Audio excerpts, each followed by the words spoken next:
Bien, pues es la hora en punto, de manera que les doy la bienvenida a esta sede de la Real Asociación de Hidalgos de España, tanto a los que están aquí presentes en este salón de actos como a los que nos están siguiendo a través de la red de Internet. Es muy grato hoy presentar esta conferencia porque es fruto de la colaboración que mantenemos la Real Asociación de Hidalgos de España y el Real Cuerpo de la Nobleza de Madrid. Este es uno de los primeros actos en este año que tienen que ver con esta relación y el convenio que precisamente hoy hemos firmado el presidente de la Real Asociación, que soy yo, y el presidente del Real Cuerpo de la Nobleza, que está aquí presente en la mesa, y al que le voy a pedir que por favor presente al conferenciante de hoy, que nos va a hablar sobre historia de la tauromaquia a través de la ganadería de Juan Pedro Domecq, y que es el Marqués de Griñí. Cuando quieras, Jaime. ¿Qué hay? Buenas tardes. Muchas gracias a todos por haber venido esta tarde. Muchas gracias, Juan Pedro, por estar aquí, por dedicarnos tiempo, y muchas gracias, señor presidente, por acogernos una vez más, que siempre es un gusto estar aquí y sentirnos como en casa. Bueno, yo rápidamente, para no quitar tiempo, voy a presentar al conferenciante de hoy, que aunque es Marqués de Griñí, él sobre todo es ganadero, ¿no? Que es como más se reconoce siempre y como se le conoce en todo el mundo, ¿no? Taurino sobre todo, pero vamos, en todos lados. Brevemente, su currículum: él estudió ICADE E3, que es Derecho de Empresariales, además hizo luego el máster del IES en Barcelona, estuvo trabajando en KPMG, en el Banco de Santander, en Bank Trust, y luego ya cambió la banca por el mundo empresarial, al que se dedica desde 1999 con distintas empresas, negocios, aparte de llevar la ganadería, y luego, ya metido en el mundo taurino, es vicepresidente de la Real Unión de Criadores de Toros de Lidia y además está de consejero en la Diputación de la Grandeza y Títulos del Reino, o sea que tiene una vida que no para, ¿no? Lo siento, Sofía, que está aquí con nosotros también. Y luego, los premios más importantes que ha obtenido en el mundo de la tauromaquia han sido 3 veces la mejor corrida de Madrid. Luego acaba de ganar la mejor corrida de Sevilla de la temporada pasada y además tiene 12 indultos desde que empezó a ser ganadero, y la ganadería de Juan Pedro Domecq tiene 16 indultos en total, incluyendo los 4 de quien era mi suegro, su padre, Juan Pedro Domecq. Así que, sin quitaros más tiempo, muchísimas gracias por estar aquí y te paso la palabra. Bueno, primero, muchas gracias, estimado señor don Manuel Pardo de Vera, presidente de la Real Asociación de Hidalgos, excelentísimo conde de Paredes de Nava, excelentísimo duque de Veragua, miembros de la asociación, familia y amigos. Querido Jaime, no quiero desaprovechar la ocasión para agradecerte la oportunidad de poder pregonar mi vida, mi pasión y la de mis antecesores. En su especial acto de amor y servicio a España a través de la tauromaquia, como ganaderos de reses bravas. La fiesta de toros, conforme la ejecutan los españoles, no trae su origen, como algunos piensan, en los romanos, ya que se lidiaban en circunstancias bien diferentes. Es más bien la ferocidad de los toros que cría nuestra querida España en sus abundantes dehesas y el valor de los españoles los que sientan las bases de la tauromaquia. A lo largo de la historia de España, el toro como animal simbólico siempre ha estado presente. El Cid Campeador fue el primero que lanceó los toros a caballo. Posteriormente, las fiestas de toros continúan teniendo lugar como motivo de la celebración de las bodas de los reyes y nobles. La corrida moderna fue el resultado de la confluencia de elementos de muy diversas procedencias y enraizados en tradiciones muy distintas. Capeas populares, toreo caballeresco, tradición navarra y la experiencia sevillana del matadero, y que aglutinados y superpuestos cristalizan en un nuevo tipo de fiesta, que se convertirá a partir de los mediados del siglo XVIII en la única principal, en nuestra fiesta nacional. Es en este momento cuando aparecen los primeros ganaderos, y entre ellos los Vázquez, de donde procede mi hierro, siendo la ganadería más antigua de España. Y esta abre la historia ganadera y de ganadería, y como he dicho ahora, es la la convierten en la ganadería más antigua de España, con una antigüedad de 2 de agosto de 1790. La ganadería de Juan Pedro Domecq representa a lo largo de los años toda la evolución de la corrida de toros propiamente dicha. Por ello, su historia puede decirse que es la historia de nuestra corrida de toros. La antigüedad de la ganadería data del 2 de agosto de 1790 y desde esta fecha ha conservado su divisa encarnada blanca, porque los hierros empiezan ya en la época posterior, en la época de los duques de Veragua. Esta divisa ha pasado por 4 familias ganaderas: Vázquez, sus fundadores, la familia real, los duques de Veragua y Juan Pedro Domecq.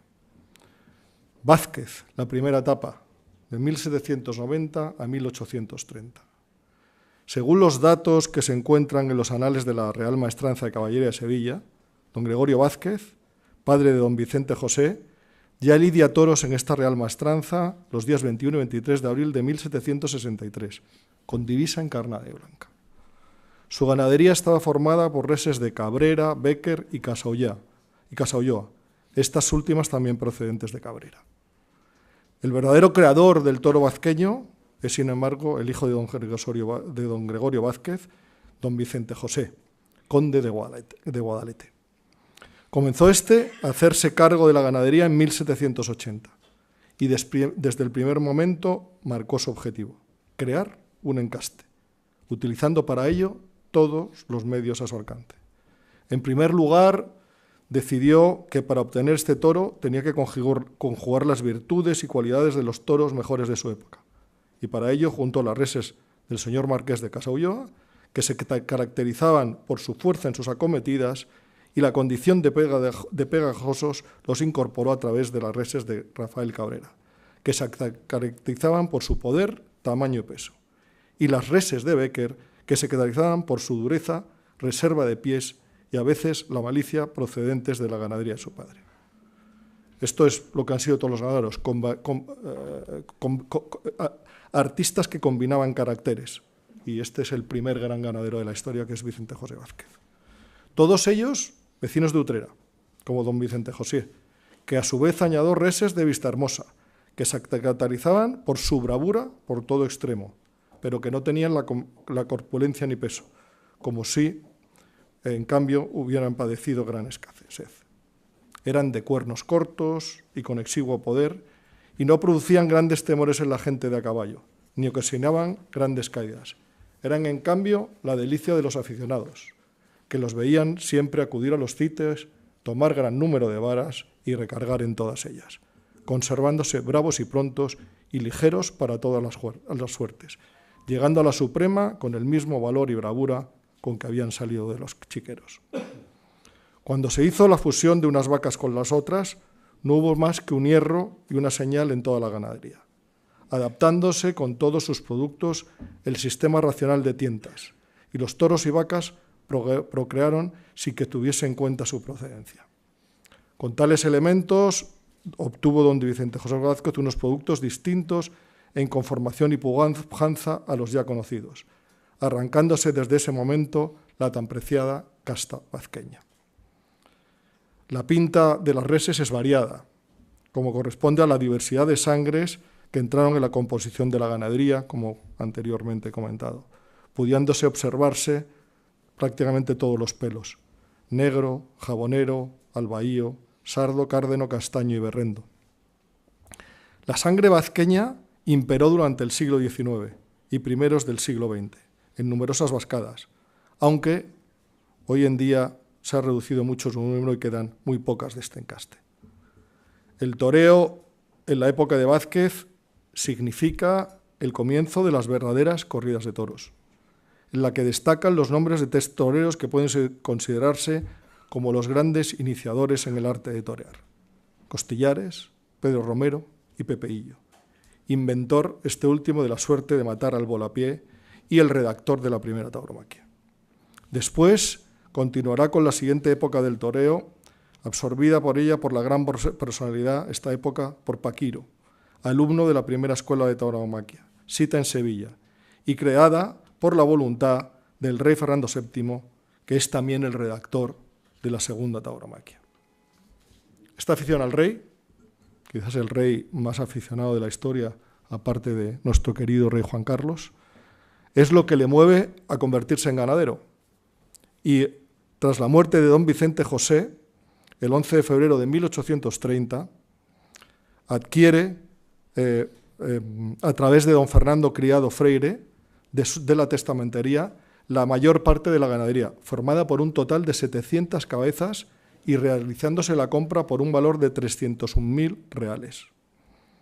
Don Fernando Freire habla con el capitán general y juez de la testamentaría, don Vicente Quesada, para revisar todo el ganado que se hallaba en la finca del Toruño, en la Terme de Utrera, hoy propiedad de la familia Guardiola, así como para acordar las tientas y pruebas a realizar, pues al parecer en los últimos años de los Vázquez la vacada había estado algo abandonada.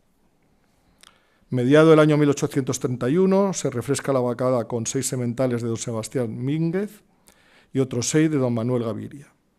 Para dirigir la vacada real se nombra don Manuel Gaviria, por los conocimientos que tiene en el ramo, por su extremada eficacia y por la brillantez que tiene su ganadería, y porque sin sueldo ni interés alguno se hará en honor en formar una ganadería para su majestad. La verdad es que la vacada estuvo muy poco tiempo en poder de Fernando VII, como para que se dieran demasiadas ocasiones de ser lidiada en gran parte por la necesidad apremiante que desde el principio tuvo de ser reestructurada, dejando lo mejor y eliminando lo malo y dudoso. Así que los productos de la Real Vacada no se lidian en la plaza de la Puerta de Alcalá de Madrid hasta después de muerto el rey, con divisa azul, celeste y plata, eran los colores de la familia. El año siguiente de la muerte del rey, ya en 1834, la reina gobernadora, la reina María Cristina de Habsburgo, determinó enajenar la ganadería, realizándose la venta en 1835 a los excelentísimos señores duques de Veragua y de Osuna. Comienza la etapa veragüeña de la ganadería en un ciclo que se extiende de 1834 a 1928. El año siguiente a la muerte del rey, es decir, en 1834, la reina gobernadora determina enajenar la ganadería, realizándose la venta en 1835 a los excelentísimos duques de Veragua de Osuna y de Veragua. El número de cabezas de que constaba la ganadería, cuando la adquirieron los excelentísimos señores duques, era poco más o menos del mismo que tenía 5 años antes, cuando el señor Freire escogió de la testamentaría de Vázquez. Al comprar la ganadería, los nuevos propietarios trasladaron las cabezas de ganados desde los pastos de Aranjuez hasta los montes de Toledo, pasando en distintas fincas pertenecientes a la Casa de Pastrana, como paso previo a instalar la ganadería en los montes de Alancín, propiedad de la Casa de Veragua.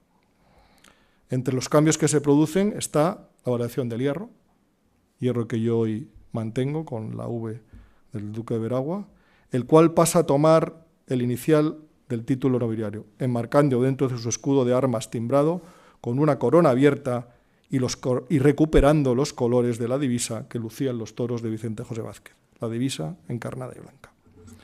Todas las reses de 4 años abajo tenían el hierro de la Real Casa, las de más edad todavía el de Vázquez, y todas la señal de este por haber continuado la misma en el patrimonio real, a excepción de cierto número de herales y heralas, hijas de los toros de Gaviria y de Fuentes. Después de alguna variación en el personal, los nuevos propietarios acordaron extirpar todo lo que no fuera vazqueño, y para que no hubiera duda de la selección, todas las sombras que tenían el hierro de la Real Casa se fueron matando en los años siguientes, y a ninguno de los machos de igual hierro, de los hierros de la casa, se les destinó la producción. Empiezan toda la etapa de los grandes duques. El primer duque de ganadero es don Pedro de Alcántara y Colón, cuyo vida ganadera va desde 1849 a 1866. Los duques lidian sus toros por primera vez en la Plaza de Madrid, donde se anunciaron como la ganadería de don Vicente José Vázquez, vecino que fue de Sevilla y entonces ya propiedad de los duques de Veragua y Osuna con divisa encarnada y blanca.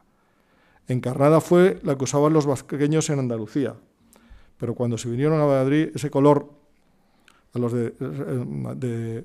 que ponen el color, utilizan ya el encarnado y blanco, que también porque era más antiguo.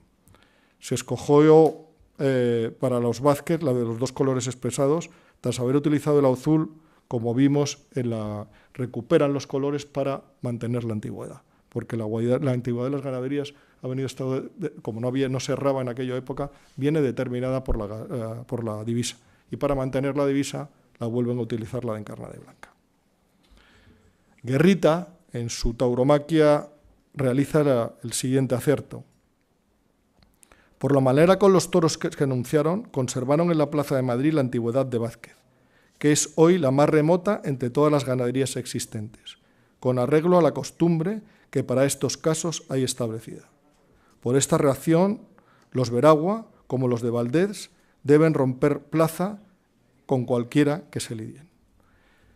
En 1849 pasa a ser propiedad del duque de Veragua la participación que en la ganadería tenía el señor duque de Osuna. Y aquel continuó siendo el único dueño hasta que en su muerte, acaecida en 1866, pasó la propiedad a su hijo, don Cristóbal Colón de la Cerda, duque de Veragua.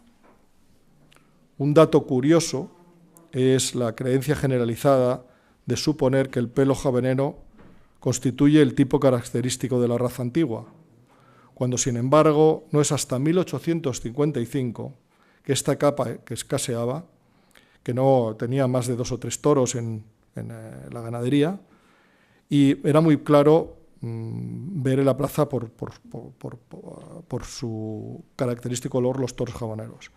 Pero el deseo de propagarlos hizo destinar de cómo se mentala un toro llamado charrengue, que se lidió en Valencia en 1861, después fecundado una considerable número de vacas. El javanero tiene la peculiaridad de que es dentro de los genes de color, es un gen dominante, y por eso, una vez si el toro javanero es un toro javanero puro, todos sus hijos serán javaneros. Por eso fue un color muy fácil de restablecer en la ganadería. De sus hijos se destinaron 10 o 12 a la reproducción de este toro javanero, que a su vez dejaron descendencia de condiciones superiores, y excesivamente fue aumentándose este telo por este rasgo que es un carácter permanente, un gen dominante, el cual domina sobre cualquier otro pelo. Desde 1835 no se ha variado el sistema que entonces se adoptó en la crianza, que consiste en la selección de reproductores, fundándose como dato preferente en las condiciones que se revelan en las tientas de machos y hembras, después del mayor esmero posible en la calidad de los pastos y dirección de todas las faenas y operaciones de la ganadería, hechos personalmente por sus dueños. No fue la principal característica de este primer duque fue la utilización del toro panadero, pero en los sistemas de selección no fue el duque más avanzado. El gran duque ganadero es el segundo duque, don Cristóbal Colón de la Cerda, de 1866 a 1910. Es la época estelar de la ganadería. Contaba alrededor de 30 años don Cristóbal Colón y de la Cerda, cuando en 1869, por muerte de su padre, don Pedro, duque de Veragua, marqués de Jamaica, almerante y adelantado mayor de las Indias, vino a heredar, entre los anteriores títulos y bienes, la vacada de Reses Bravas, que dicho don Pedro Alcántara había disfrutado desde 1835 en unión del 11º duque de Osuna y a partir de 1849 como único propietario. Sobre este duque, Areva realiza la siguiente semblanza en su libro Ganaderos de Antaños, y que yo creo que define excepcionalmente la personalidad de don Cristóbal Colón de la Cerda. Realmente hacía bastante tiempo que don Cristóbal había entrado, de hecho, en posesión de la antigua ganadería de don Vicente José Vázquez.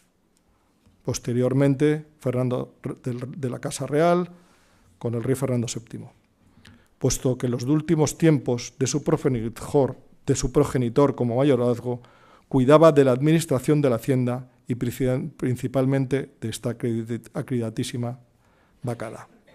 Entusiasta aficionado, competente agricultor, escrupuloso ganadero, excelente caballista, don Cristóbal Colón de la Cerda, 14º duque de Veragua, continuó con los mismos sistemas empleados con su padre para la reproducción y crianza de las reses. Enemigo de toda clase de ganados, como don Pedro, lo fue también su hijo don Cristóbal.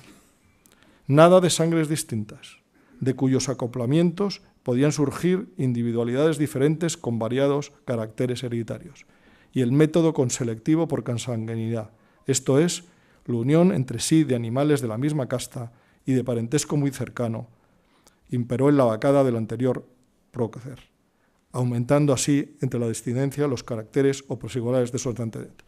Esto es una de las formas de concentrar caracteres y es un avance de este duque, que es la consanguinidad. Mi abuelo en una época también utilizó la consanguinidad para fijar determinados caracteres cuando las ganaderías hay que fijarlas.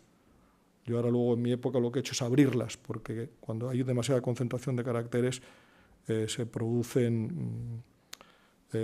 la combinación no es perfecta, pero bueno, esos son avances técnicos de otras generaciones. Pero aquí esto le permitió fijar un tipo de ganadería a don Cristóbal. Por excepción, una sola vez puso el duque a un reducido número de vacas un toro que no era de los suyos. Dada la estrecha amistad que existía entre don Cristóbal y el afamado ganadero don Antonio Miura, se hizo por ambos un cambio de sementales. El criador andaluz regaló un heral de su hierro al ganadero castellano y éste a su vez envió a aquel otro becerro señalado con la marca ducal. Pero la simiente de Miura poco pudo influir en la sangre veragüeña. Durante 2 primaveras efectuó el toro la cubrición de un pequeño lote de hembras, saltándose a las crías, por expresa orden del duque, de forma distinta a la empleada con los de pura casta vazqueña, al objeto de extinguirlos en su día y no dedicar a reproductor a ningún macho de este cruce. Las 2 camadas de becerras procedentes del cruce, como después sus hijas, nietas, bisnietas, fueron fecundadas por los toros de la casa, logrando por este procedimiento la absorción y extinguir al cabo de 4 o 5 generaciones la sangre miureña. Yo creo que esto fue un acierto, ¿no? Yo lo he hecho, que es al final es buscar caracteres de otras ganaderías, porque uno al final tiende a centrarse en un determinado grupo cerrado de caracteres y cierra las posibilidades de combinaciones. Y como mi abuelo luego descubrió y definió, la clave son los caracteres ocultos, que son aquellos caracteres que están sueltos y que uno no busca, pero que hacen criar el toro ideal. Esto es un poco, que sin saberlo, este duque ya intentó abrir su ganadería, aunque no era muy bloqueado, pero sí que la abrió. Y yo creo que ha sido muy importante a lo largo de la selección el abrir ganadería con otros caracteres. El campo y la ganadería fueron las 2 pasiones favoritas de don Cristóbal y a las que se entregó con el mayor afán. Hombre llano, afable y bondadoso y gran aficionado a la cría de toros y caballos. Gustaba de partir con operadores y mayorales sobre las labores de la tierra y el estado de las reses. Ni aun en las épocas en que sus importantes cargos y dignidades de Grande España, vicepresidente del Congreso y del Senado, ministro de Fomento y de Marina, presidente de la Asociación de Ganaderos del Reino, requerían continuada estancia en la capital, dejó el duque de Ágora de hacer múltiples escapadas a sus fincas, a las dehesas de Molinillo, Villapuercas, El Sotillo, todas ellas de los Montes de Toledo, y a Los Caños, Navalcaide, y otros cerrados, estos próximos a Madrid. Marchaba don Cristóbal solo o en compañía de invitados, entre estos los componentes de la Sociedad de Garrochistas Madrileños, de la que el duque formaba parte, para celebrar alguna fiesta con pera e informarse directamente de las últimas novedades. Fue un grandioso caballero, un grandioso español que no paró en su vida de crear y de servir a nuestra querida patria.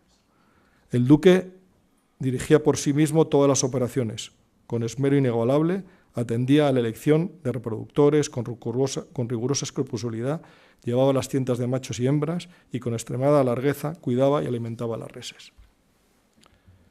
Sin embargo, como en todas las épocas, no faltaron detractores que dieron como segunda la decadencia de la mejor ganadería de España en aquella época, la ganadería del duque de Veragua. Pero la realidad era que las empresas se disputaban los toros del duque, primer ganadero que en 1874 cobró 4.000 reales por toro, viniendo de ahí que el billete de 1.000 pesetas se le llamaba un Veragua. La importancia, ¿no?, que en aquella época tenían los toros, que un toro era identificado con la moneda al uso, ¿no?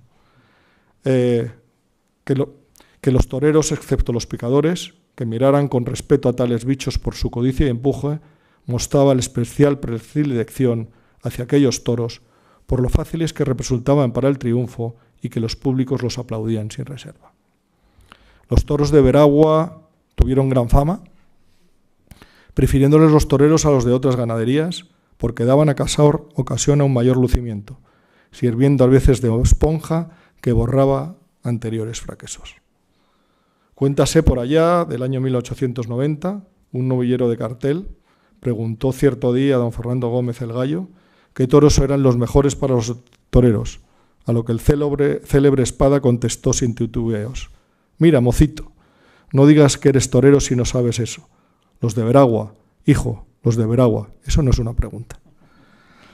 Don Cristóbal Colón y de la Cerda, señorial y concienzudo ganadero, criador de reses bravas, mantuvo cerca de medio siglo el crédito de la divisa encarnada y blanca, figurando sus toros, los famosos veragüeños, a la cabeza de las demás ganaderías. ¿Qué otro ganadero como el duque se permitió el lujo de proporcionar, aparte de las vacas, un año de descanso en su función procreadora con objeto de no agotarlas y de que criaran hijos sanos y robustos? Este detalle por sí solo evidencia el desinterés y la afición de aquel ganadero, celoso del buen nombre de sus toros, al que sin algún reparo y de ponérsele no debió ser precisamente el de falta de escrupulosidad y en la crianza y presentación de las reses. Ya veis que sufría las mismas críticas injustas y duras que yo he tenido la suerte o la desgracia de padecer, pero de las que siempre he aprendido. Poco antes de la muerte del duque, de don Cristóbal Colón de la Cerda, en 1910, en una conocida revista taurina se publica la siguiente y curiosa semblanza. Desciende de aquel Colón que descubrió un mundo nuevo y goza de grande fama como noble caballero, como exministro y también como senador del reino, pero más se le conoce por lo que hace al ganadero. Tiene en sus toros la sangre de los célebres vazqueños, y si ahora tuviera el duque 25 años menos, ni Muribe ni Saltillo, Miura ni Pablo Romero podrían con don Cristóbal, que supo en sus buenos tiempos criar los toros más bravos que saltan a los ruedos.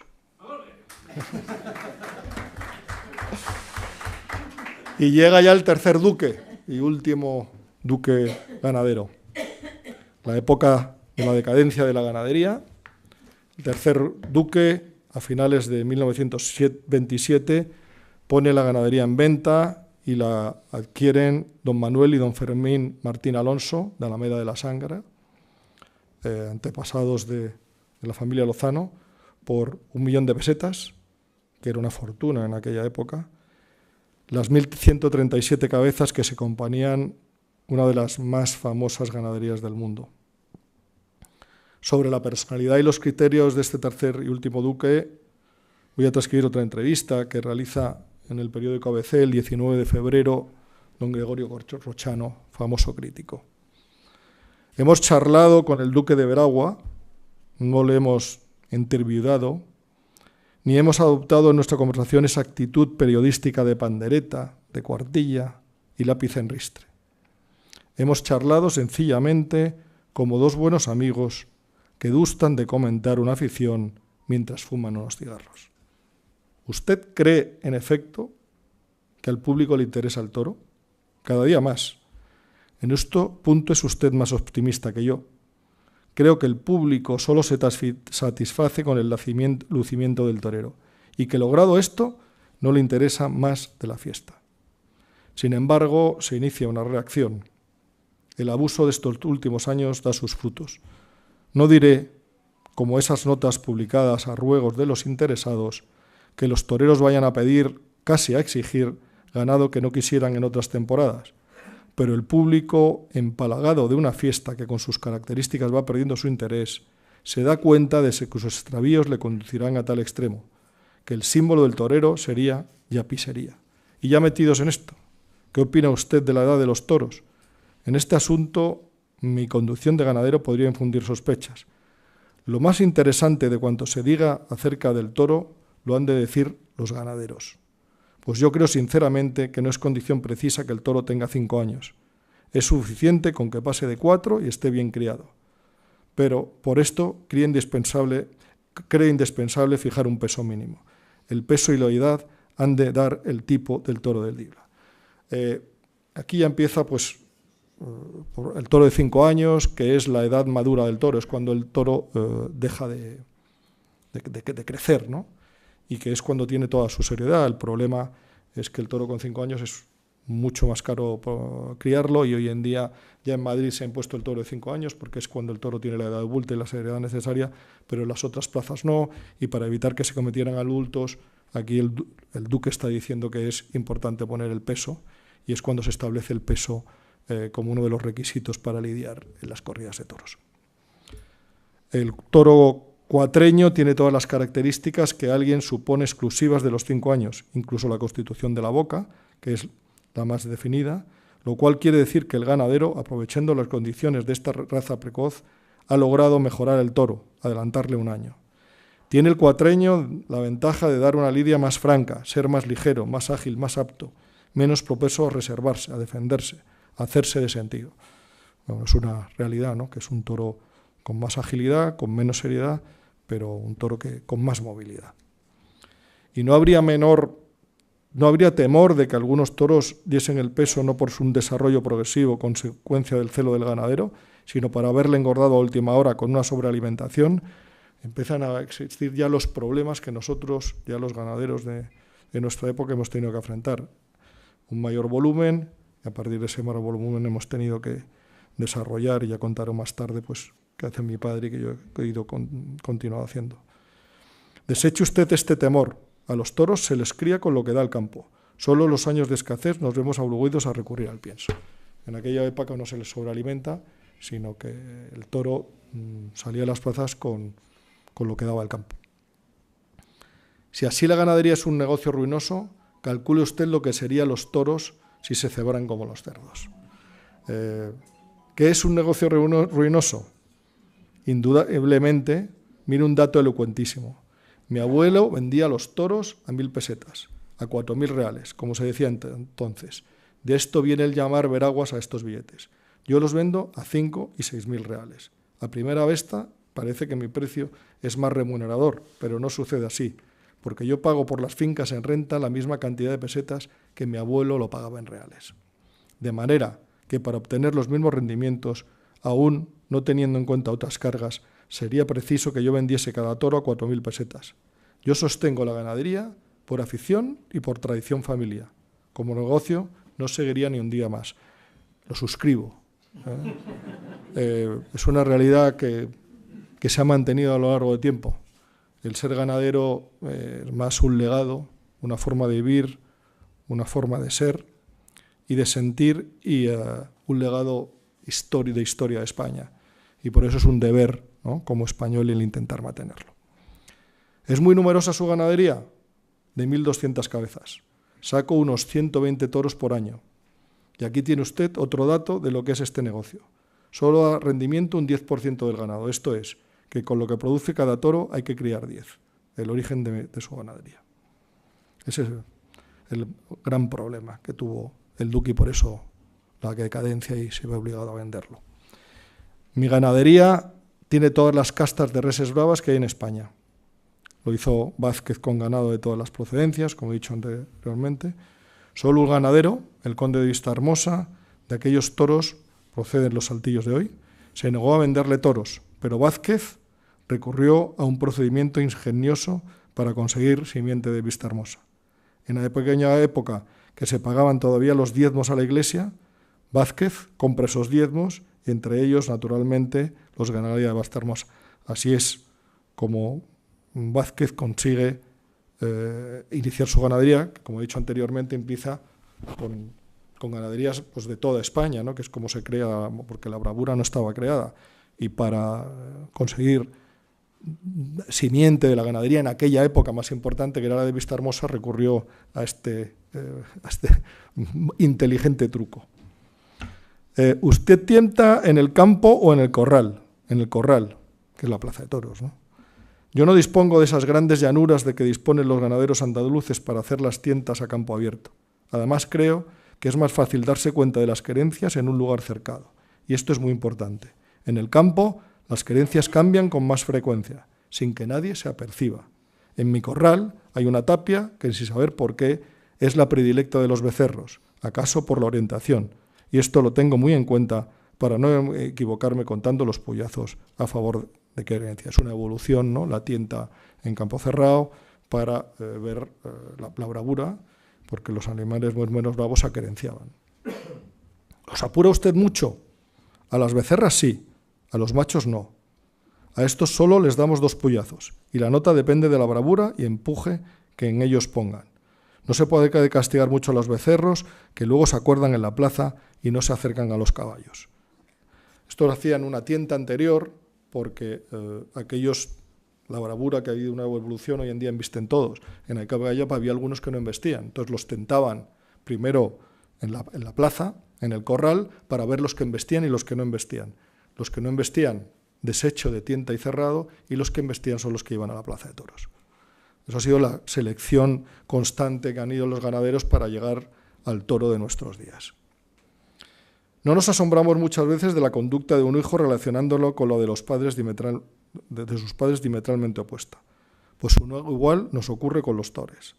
De padres de nota inmejorable sale un granuja que nos desacredita toda la ganadería.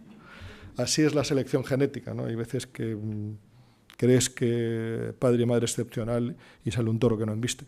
También influyen otros factores, ¿no? Porque también está relacionado con el manejo y el medio ambiente. Por eso la labor de ganadería es tremendamente compleja, porque hay un montón de factores exógenos que no solo la selección genética influye en el comportamiento. Si no fuera así, ¿cree usted que con la escrupulosa selección que venimos haciendo durante tanto tiempo se le diría a un toro que no fuera bravísimo? ¿Y no sería conveniente que la asociación pusiera ciertos límites y exigiera ciertas garantías? Ya lo hemos visto, ya lo hemos hecho. Hoy no puede asociarse sino el que compre una ganadería completa para evitar eso que se llama ganadería de saldo o retazos. ¿En cuál pelo confía usted más? ¿En los jamoneros? No, señor, en los negros entepelados, y menos en los retintos, aunque hay sus excepciones. Ya me ha preguntado usted por los jamoneros. Le diré una cosa curiosa. El pelo jamonero, que va íntimamente ligado a nuestra ganadería, no existía cuando lo adquirió mi abuelo. En aquella larga vacada de pelos tan varios solo había un jabonero, como he dicho del toro anterior. De un toro convierten en el pelo más legendario de la ganadería de Veragua. Cuando se hizo la selección, alguien aconsejó a mi abuelo que desechase aquel toro de pelo tan feo. Pero el toro tenía una excelente nota y, lejos de desecharle, lo echaron a las vacas. Este es el origen del pelo jabonero de la ganadería. Como recuerdo, conservamos, como verá usted, la calavera de ese toro. No sé si luego, donde se conversará en algún lado la calavera del famoso toro. He oído decir que ustedes no vendieron nunca sementales. Nunca. El único macho que salió de la ganadería se lo regaló mi padre a Lagartijo. ¿A qué achaca usted que sus toros se aplomen tan pronto? No lo sé. Cada raza tiene sus características. ¿Acaso dependa de la constitución física del animal? Lo que desde luego le aseguro es que contribuye mucho a ello la lidia, y esta de hoy es capaz de aplomar a un elefante. Lo está diciendo ya el duque en aquella época, que es exactamente lo que sucede 50 años después. El abuso del capote es fatal para el toro, y no hablemos de las pullas actuales. Aquí el gran problema. Mientras no se modifiquen eso inútil todo, no hay toro que lo resista. La prueba está en que antes se le perdonaba a un toro la vida después de 10 o 12 puyazos, y el toro curaba las heridas. Hoy, cuando por cualquier causa se retira un toro al corral después de 2 puyazos, al día siguiente amanece muerto. Con decirlo a usted que en la pasada temporada me mataron un toro de un puyazo de refilón. De esto, cuando se diga, es poco.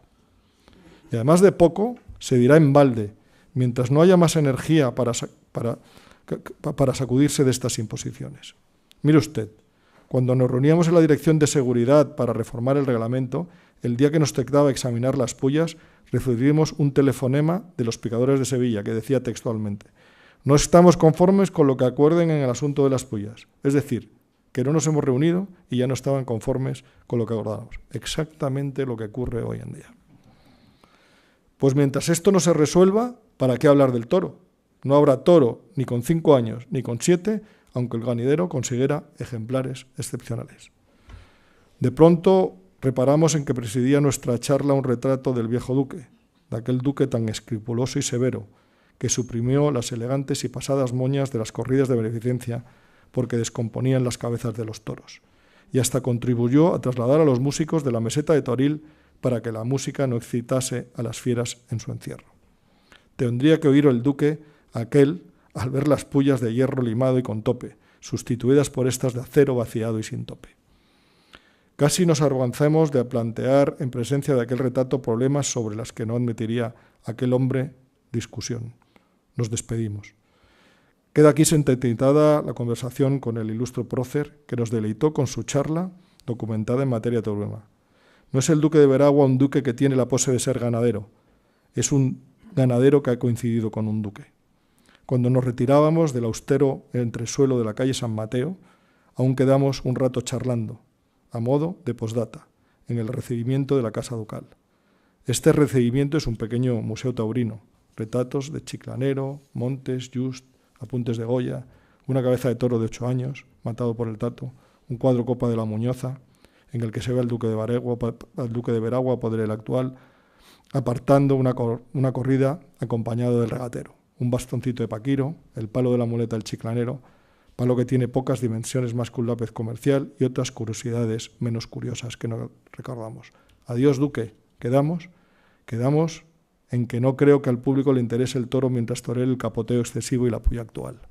Ves ya su situación de que creía que había llegado la decadencia y el desánimo, ¿no?, que ya cundía por todas las circunstancias de la propia tauromaquia, y al que los posteriores ganaderos han tenido que enfrentarse con los mismos casos que ya retrataba este duque, ¿no? Por eso creo que esta conversación es sumamente interesante para tiempos anteriores que se convierten en posteriores y que seguimos afrontando, como los han afrontado los futuros ganaderos.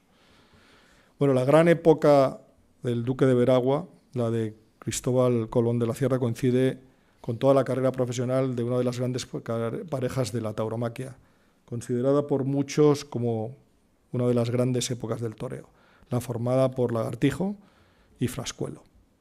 Después de Lagartijo y Frascuelo llega Rafael Guerrita, y si los toreros anteriores marcaron la cúspide veragüeña, con el Guerra se inicia la decadencia, que continuaría con la segunda gran pareja del toreo, con la protagonizada en la llamada Edad de Oro de la tauromaquia por Gallito y Belmonte, por Joselito y Belmonte. Y es que estos dos monstruos de la tauromaquia comienzan la era moderna de los toros, porque Belmonte sustituye el toreo sobre las piernas que realizaba hasta entonces por el toreo sobre los brazos, que va a realizar a partir de estas fechas. Belmonte asimilando la técnica y la tauromaquia de Joselito, y inspirándose en la nueva forma de torear que nos trae Belmonte. ¿Y cómo cambia el toreo? Al cambiar el toreo cambian los gustos del público. Así mi padre en su libro se le decía del toreo a la bravura. Es el torero el que marca la bravura, es el torero el que marca la selección de todos los ganaderos. Y va a cambiar la forma de seleccionar y evaluar los toros. Ya no sirve el toro que simplemente acometa. Ahora se necesita un toro que persiga el capote y la muleta, con el ansia de cogerlos y que emplee todo su ser en este objetivo. Así, hasta 1928 llega la época de los duques de Veragua, y en 1928, como dije anteriormente, le venden la ganadería a los hermanos Matías Alonso. Quieres, más tarde se la vendían a mi bisabuelo, que creía su poca ganadería. Mi bisabuelo, para dar publicidad a la bodega, le encarga a un tratante, amigo suyo, don Manuel Camacho, que era amigo a su vez de los hermanos Matías Alonso, que quiere una de las ganaderías emblemáticas y le ofrecen la ganadería del Duque de Veragua, que era la ganadería más antigua de España. Nace, con estos, como he dicho anterior, y por eso no nombraba a Joselito Belmonte, nace un nuevo toreo y va a nacer un nuevo toro. Comienza la segunda gran época de la ganadería, la época de los 4 Juan Pedros. Con Juan Pedro Domecq y Núñez de Villavicencio, 1930-1937. El primer Juan Pedro, como he ido contando ahora, para dar publicidad a la bodega, pues se le encarga a don Manuel Camacho su primer gran trato, que es la búsqueda de una ganadería emblemática. Y don Manuel trata, como he dicho, con los Martín Alonso, y le ofrece la posibilidad de comprar la ganadería de los Duques de Veragua. El traslado duró semanas y, acompañado de 4 o 5 vaqueros del Duque, se inicia el trabajo desde Los Molinillos hasta Jandilla, en Vejer de la Frontera. Siguiendo el consejo de su amigo y después consuegro, don Ramón Mora Figueroa, adquiere la ganadería de Veragua, está en su decadencia y se paraba, y para este nuevo toreo hace falta nuevo encaste, nueva savia, y en este momento la ganadería que mejor funcionaba es la ganadería del Conde de la Corte. Y por indicaciones de don Ramón de Mora Figueroa, adquirió al Conde de la Corte 4 sementales, Llorón, Carabello, nacidos en el 30, Chucero y Bodeguero en el 31, y 2 camadas de Heralas, de los años 30 y 31. Don Ramón Mora Figueroa fue el verdadero profesor de los 4 hermanos Domecq y Díez, que tanto han aportado a la cría del toro bravo como a la tauromaquia. Y mi bisabuelo fallece en el año 37, con lo que no le da tiempo prácticamente a una labor muy estrecha, a hacer las primeras combinaciones y mezclas entre la ganadería del Duque de Encalce Vazqueño y la ganadería del Conde de la Corte, pero no ve los resultados. Es ya mi abuelo que se hace cargo de la ganadería, la muerte de su padre en 1937.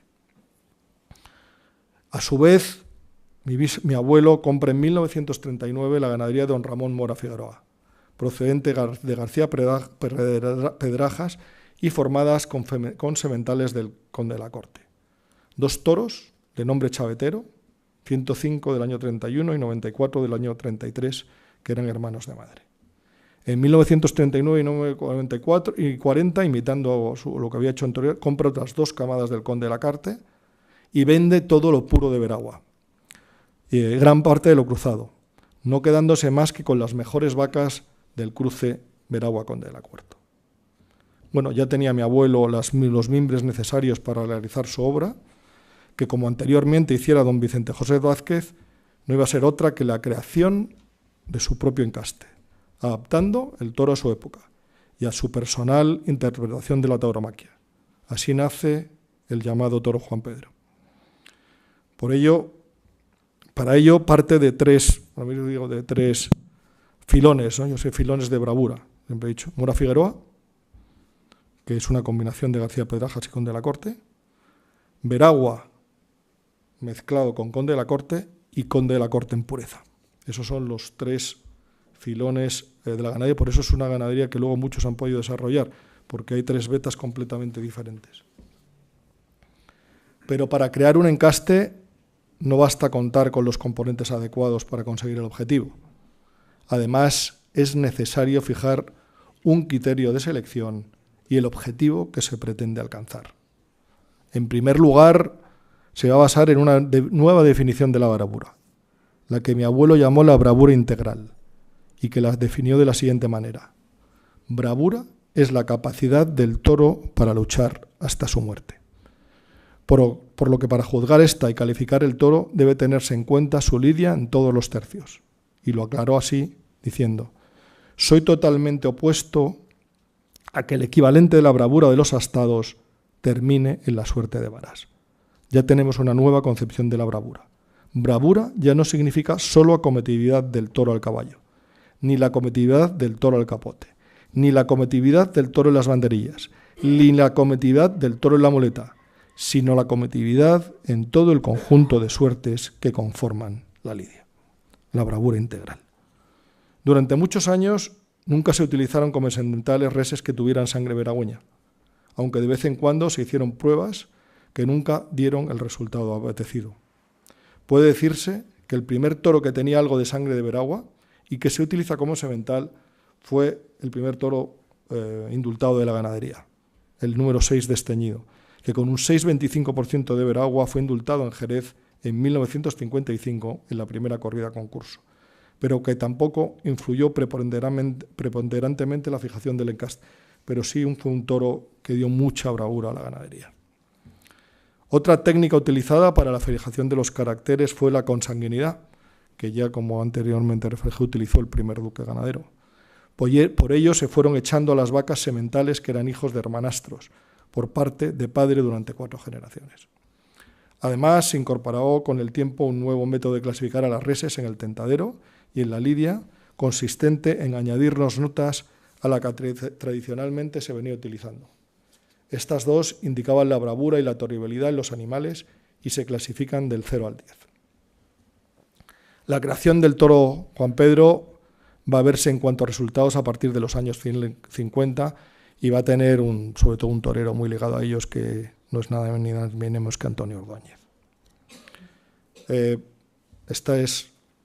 Mi abuelo fue el gran creador del encuaste y fallece en 1975 y en 1978 mi padre empieza su andadura ganadera. Empieza en 1978 sobre la base de un cuarto de vaca, de una cuarta parte de las vacas de la ganadería Supada, aproximadamente eran 170, con 90 vacas de la ganadería de mi tío Salvador, que se había separado de sus hermanos en el año 1970. 1970 más 90, 260 vacas es el comienzo de la ganadería de mi padre. A los sementales procedentes de la ganadería de su padre se añaden 2 sementales de la ganadería de mi tío Salvador, el 52 Rabino, que murió al poco tiempo, y el 30 Ardillero, que han sido uno de los sementales más importantes de la ganadería. Se dividen las vacas que componían la ganadería en 4 lotes, para que así mi padre quiso llevarse vacas de todas las familias y los sementales que componían la ganadería de mi abuelo. Analizando los toros fundamentales que deja mi abuelo a su muerte y buscando sobre todo hijos de un toro que dejó mi abuelo, que fue un toro excepcional, el 105 Rancherito, mi padre descubre que uno de sus hijos y una de las combinaciones que había realizado por mi abuelo con las vacas viejas para así, ahora esta vez, reducir la consanguinidad, cuando se da cuenta que la consanguinidad había hecho que la ganadería se parara y quería darle más movilidad, y entonces lo que tienes que hacer es abrirla. Este toro estaba en el vientre de una vaca que mi abuelo había vendido a Luis Algarra.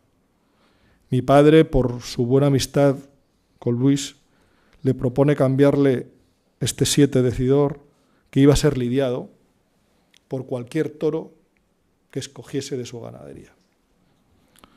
Don Luis, con su sabio tino, le dijo a mi padre: Juan Pedro, si yo tengo un toro tan importante en mi ganadería, lo mejor es que vayamos a medias. Y así pues nace uno de los sementales más importantes de la ganadería, que es un semental que no se toreó y que mi padre lo echó simplemente por genética y hechuras, que es una cosa que yo he vuelto a hacer al cabo del tiempo. Muchas veces las historias se repiten, ¿no? Buscando por qué, sino por qué es de un ganadero a otro. En los ciclos de la ganadería, de repente hay que cambiar, y bueno, esto fue una de las decisiones más importantes que tomó su padre. Este semental ha sido un genio y que ha hecho ganaderías, pues desde la ganadería de Victoriano del Río, que le compró un semental a Luis Algarra, la ganadería del Ventorrillo, que es otro hijo de este 7 decidor, la propia ganadería de mi padre. Este semental solo padreó durante 3 años, nunca fue toreado, y esto no fue óbice para convertirse en uno de los sementales más importantes de la historia de la ganadería de España. Mi abuelo, durante casi toda su vida, utilizó la consanguinidad para fijar los caracteres que quería, teniendo, como antes cité, 4 sementales hermanastros. A partir de aquí, los resultados que habían sido positivos no continuaron, dejando antes de su muerte una serie de sementales a probar hijos de los toros del momento y vacas viejas para abrir la ganadería. El gran momento de la ganadería de Jandilla viene posterior a la muerte de mi abuelo, cuando se da cuenta de que hay excesiva consanguinidad, buscó todas las vacas viejas que tenía en la ganadería y a las vacas viejas les sacó un semental. Y dejó un montón de sementales que fueron la gran base de lo que hoy ha sido la ganadería de Jandilla. La fijación de los caracteres ya estaba hecha y que ahora había que abrir las líneas para conseguir el trabajo con todo el abanico del banco genético. En segundo lugar, estudiando la forma de anotar el comportamiento de cada res y de calificarla, y pasando sobre los diversos caracteres que debía componer el prototipo de cada animal, mi padre decide analizarlos en un cuestionario, además continuar redactando la reseña que habitualmente se había venido realizando, y consiste en una pequeña historia donde se resume la vida del animal, y para ello no solo era necesario definir los caracteres que creía que formaban parte de la composición genética y la tonalidad, sino además que había que definir cada uno de estos para que el trabajo pudiera ser comprendido por otras personas. Bueno, mi padre lo que hace es crear la primera base, una de las primeras bases genética de selección animal que se ordena. O sea, hace un programa que ordena todo lo que habían sido los datos de su padre, los redefine y los introduce en una base de datos. Y es la primera gran base de selección animal que existe. La base del trabajo de mi padre en estos años, que va desde 1788 a 1999, toda su base de trabajo, se puede definir en varias grandes líneas. Uno es la recomposición de la base genética a través de conseguir animales que creía que le faltaban, apertura de líneas en los cruzamientos y la selección de animales. Un semental se crea, se hace el cruzamiento adecuado buscándolo, no se obtiene por casualidad, aunque a veces surjan oportunidades positivas. La informatización de la selección es una herramienta básica. El estudio genético de los caracteres es el futuro por el que nos encaminamos, a la selección de los apareamientos con ayuda de la ciencia genética y el apoyo de la informática. Estos son los pilares que escribió mi padre como su base de ganadero. Mi padre es un auténtico revolucionario de su época, con la aplicación de los avances de selección genéticos para la mejora y la creación de la evolución de su propia ganadería. En un primer momento, como anterior he dicho, se crea la primera base de datos para la selección genética de una ganadería brava. Sobre la base de los estudios realizados por el catedrático don Javier Cañón, en la que determina que el comportamiento del toro bravo es tan importante, su selección como su manejo, prácticamente al 50%. Introduce dos cambios muy importantes en la evolución del toro bravo: el tauródromo y el unifit. El tauródromo es el ejercicio y el unifit es la alimentación de un atleta, porque el toro, que es un animal vago, si tú no lo mueves no se mueve, y si le dejas que coma, se come primero lo que más me gusta, el pienso, y al final es un herbívoro que tiene que rumiar, es fundamental que rumie, y para eso le tienes que obligar. Y hoy en día les obligo a través del edulcorante, le echas un pienso que es como tomarse un sugus. Entonces, al tomarse un sugus les gusta tanto que se comen las composiciones exactas, que eso es hoy en día lo que se ha complicado tantísimo, ¿no? Entonces, es fundamental que coman un determinado tipo de pienso en una determinada cantidad y cada pienso en unos momentos. Yo tengo pienso de invierno y pienso de verano, pienso que voy cambiando antes de las corridas. Todo se ha complicado o se ha profesionalizado muchísimo.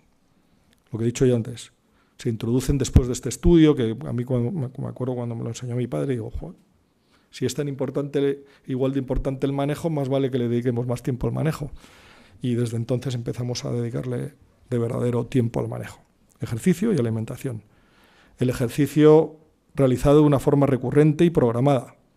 Y la alimentación controlada y combinada entre fibra y proteína, que es tan importante para los rumiantes. Todo esto hizo de mi padre uno de los ganaderos más importantes del siglo XX y permitió que sus toros fueran toreados por las grandes figuras de la época, que ha sido siempre pues, el legado, ¿no? El intentar que los grandes toreos toreen nuestros toros. Mi padre fallece en 2011 en un accidente y comienza mi etapa ganadera como cuarto Juan Pedro Domecq.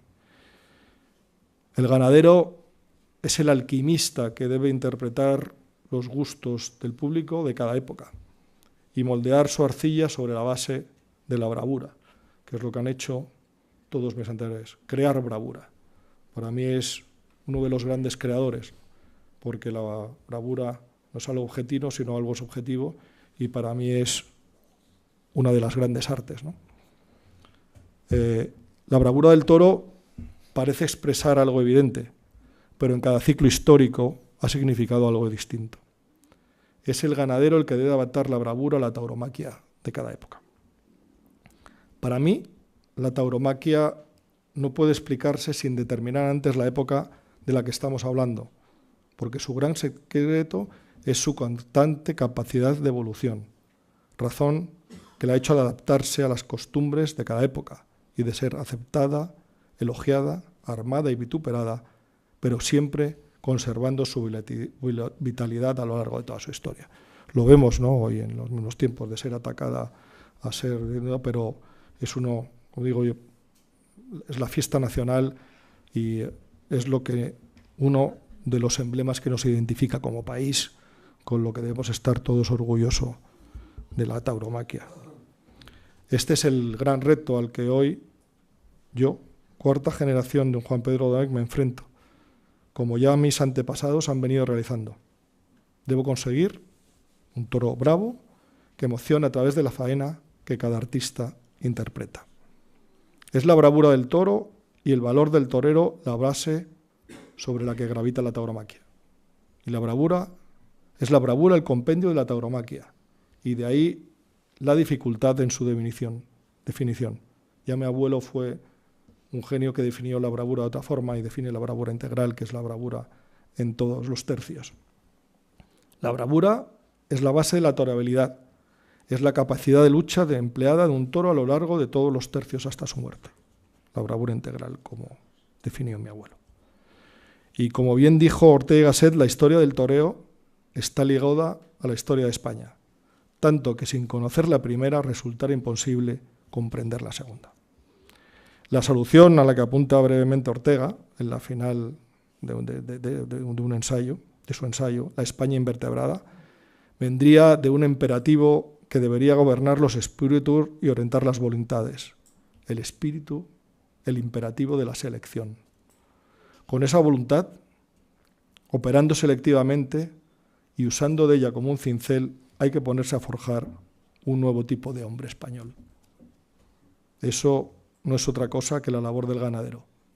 La búsqueda y la selección de la nobleza. Simbiosis de entrega y bravura. Nobleza, que hoy aquí nos reúne. Honradez, honestidad, sinceridad, desinterés, altruismo, lealtad y generosidad. Gracias a los Vázquez, a los reyes, a los duques de Veragua, a mis antecesores Juan Pedros, que así lo hicieron y por su amor a la tauromaquia contribuyeron a la historia de España. Muchas gracias.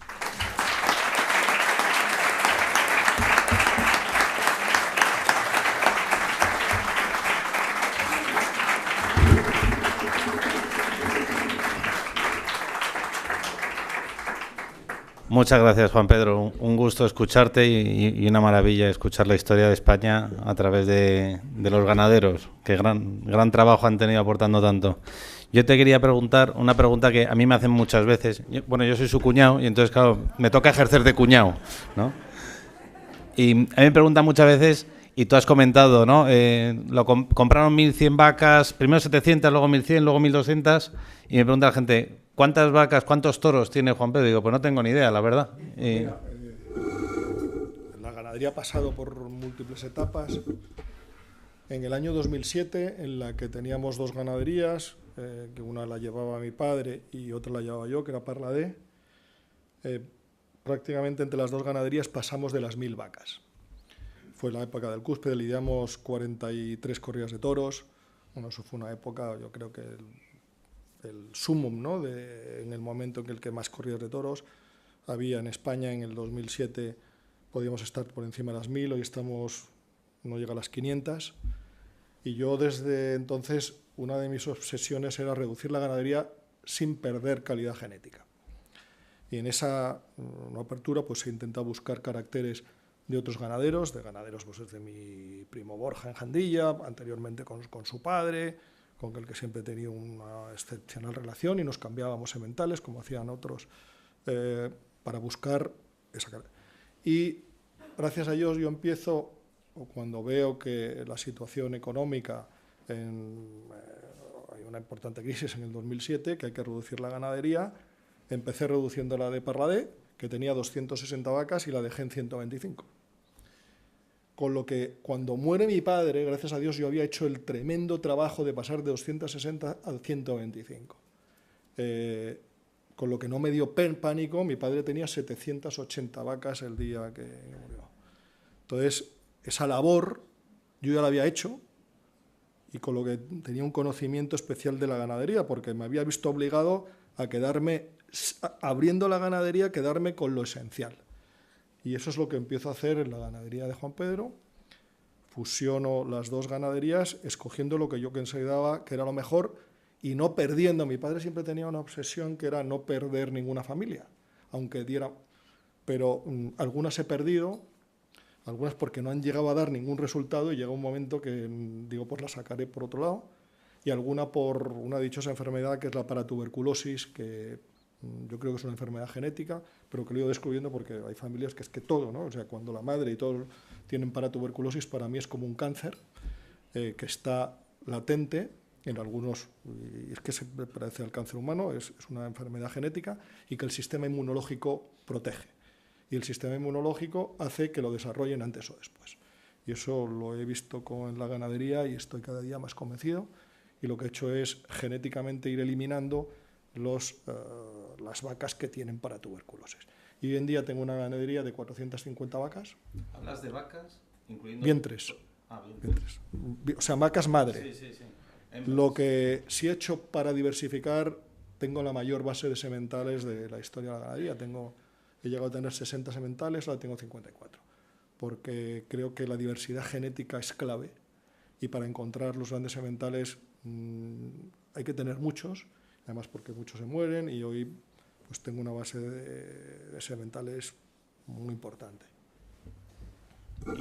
Bueno, no lo he dicho en la presentación, también es maestrante de Sevilla y acaba de recibir el premio a Mejor Corrida de la pasada temporada, y yo sé que es un premio muy especial porque es la primera vez que te lo conceden, y sin embargo te han concedido varios de Mejor Corrida en Madrid.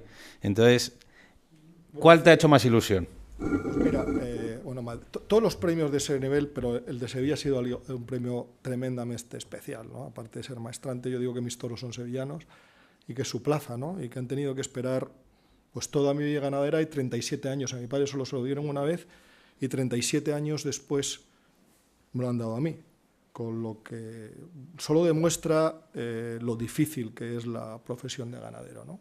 La cantidad de días malos, las críticas que muchas veces te sacuden, pero gracias a Dios se mantiene la ilusión por serlo, por mantenerlo, por crear, y eso es lo que te mantiene, no vivo, sino que te ilusiona con el siguiente día, y un premio como esto pues es el premio a muchos años de una familia dedicada a la tauromaquia.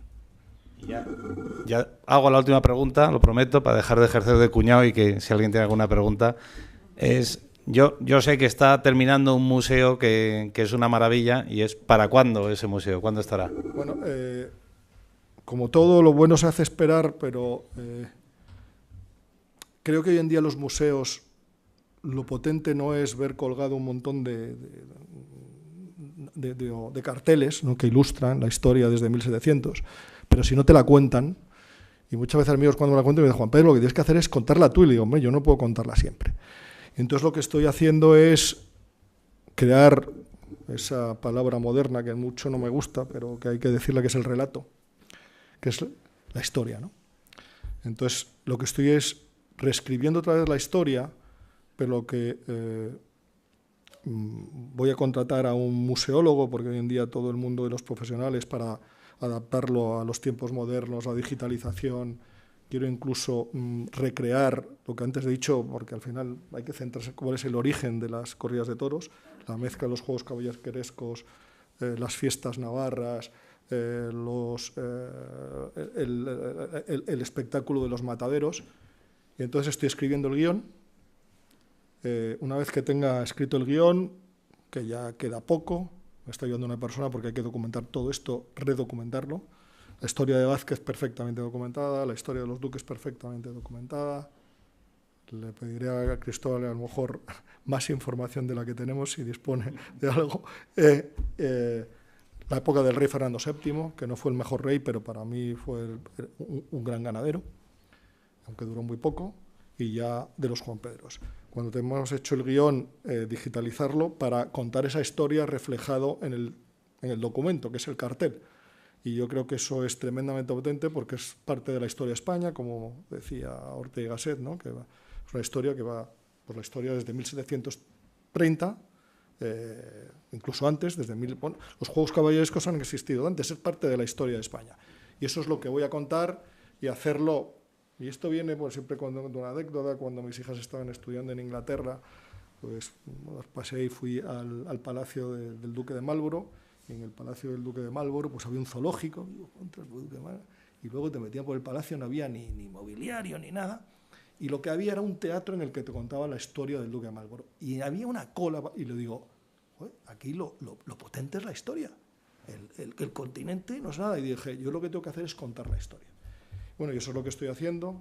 Espero para el año que viene haber terminado y bueno, todo el mundo quiere que trascender y que ese pues sea mi legado para la posteridad. Muchas gracias. No sé si alguien tiene alguna pregunta.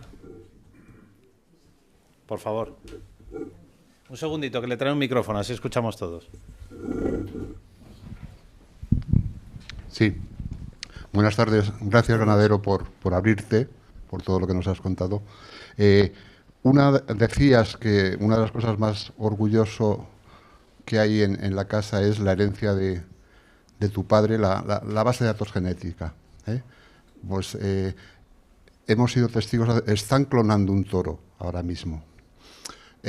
¿Dónde está el límite? ¿Dónde está el límite del conocimiento, el saber del ganadero con la técnica para la evolución del toro?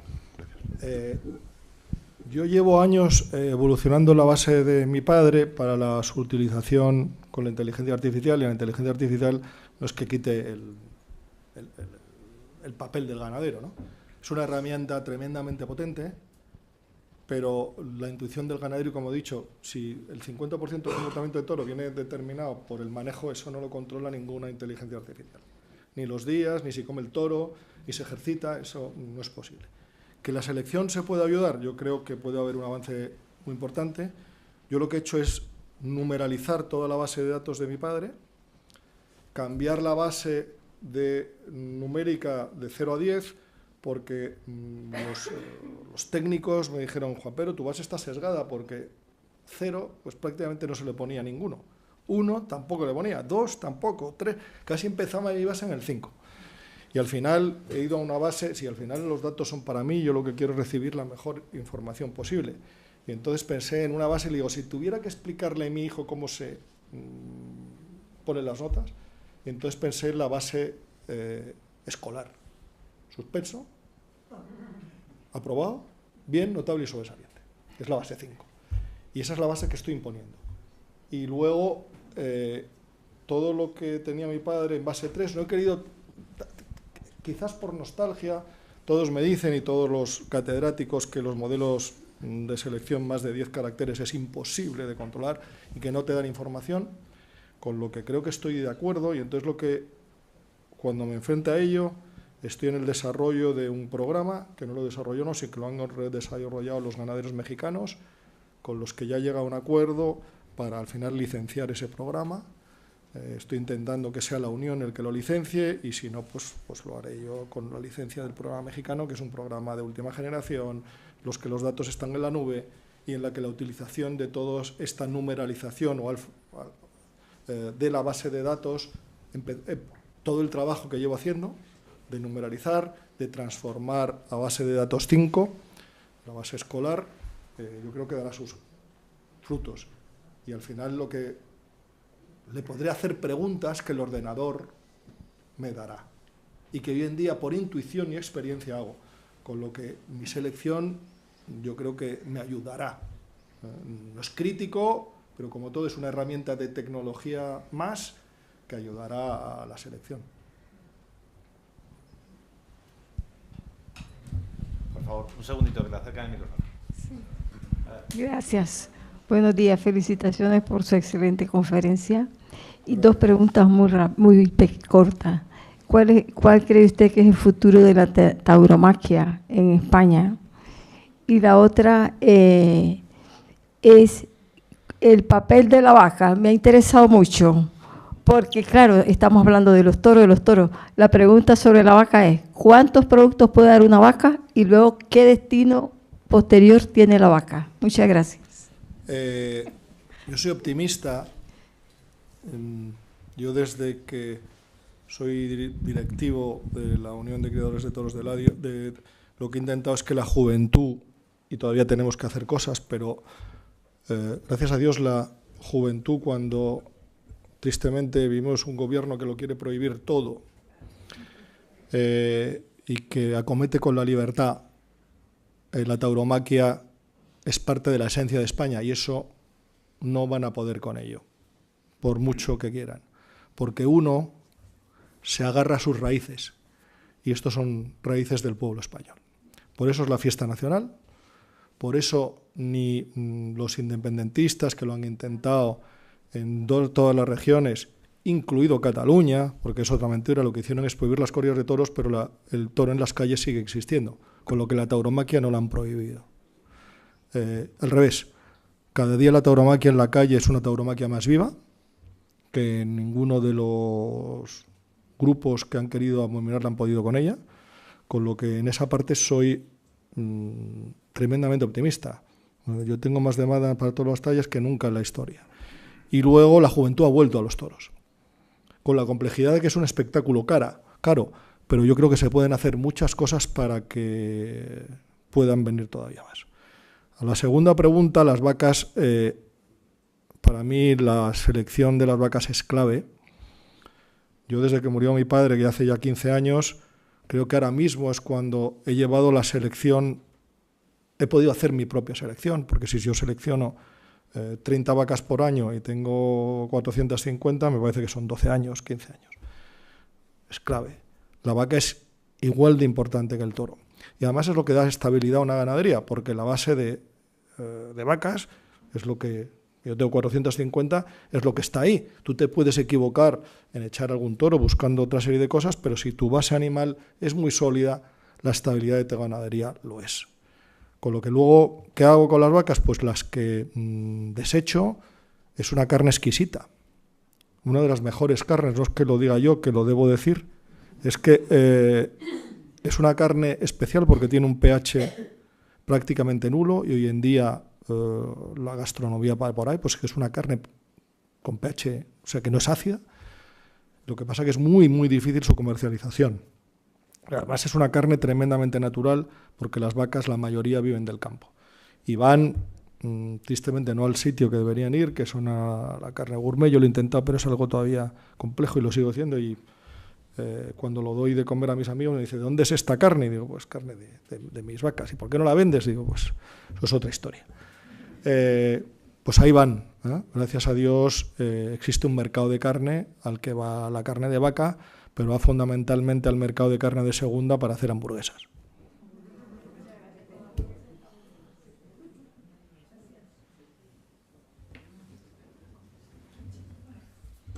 Otra pregunta tenemos aquí de los jóvenes aficionados a la tauromaquia.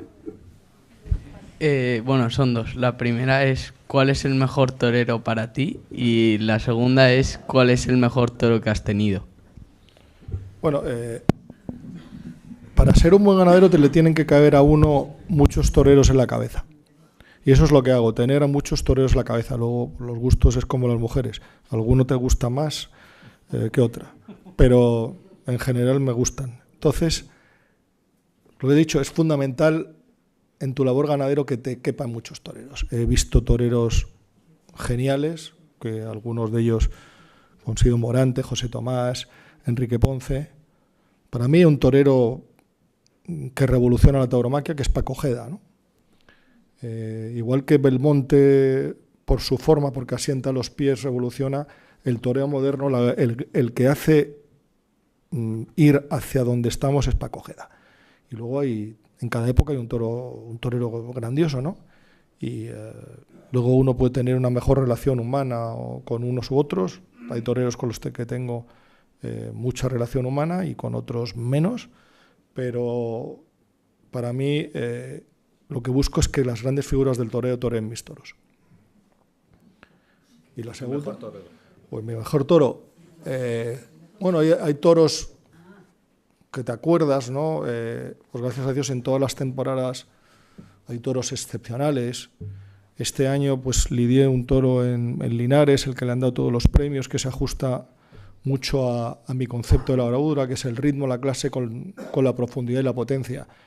Y gracias a Dios ese toro lo tuvo, y eso es tremendamente complejo conseguir, porque cuando buscas potencia aparece el genio y desaparece la clase, y cuando se reúne son animales elegidos, ¿no? Y ese toro, de los que recuerdo, no lo indultaron, pero a mí fue un toro tremendamente especial y lo empiezo a tener más. Luego, gracias a Dios, he tenido 12 toros indultados, cada uno con sus características, toros en Madrid grandiosos, que te los puedo decir de arriba a abajo, pero bueno, por ser el último, ese toro Neblí que lidié en Linares refleja mucho lo que es mi sentir como ganadero. Ya. Si os parece bien, la última pregunta para que nos dé tiempo a tomarnos un vino español. Perdón, ¿cómo se compagina el gran toro con el gran torero para el pueblo? Bueno, hay veces que el torero está por encima del toro, yo es lo que persigo, y hay otras veces que el torero no consigue sacarle todo al toro. Pero yo siempre he dicho que para mí mi triunfo está en que triunfen los toreros, y el día que triunfan los toreros yo también triunfo, con lo que no busco el premio. Y si analizo la cantidad de premios que le han dado a toreros con toros míos, con eso me congratulo y estoy tremendamente orgulloso. Bueno, Manolo, presidente, si te parece bien. Bueno, pues terminamos. Agradecer de nuevo y felicitarte por la magnífica conferencia. Yo desde luego he aprendido mucho, y con el deseo de que la tauromaquia siga y siga y siga. Así que ahora vamos a compartir un vino. Gracias.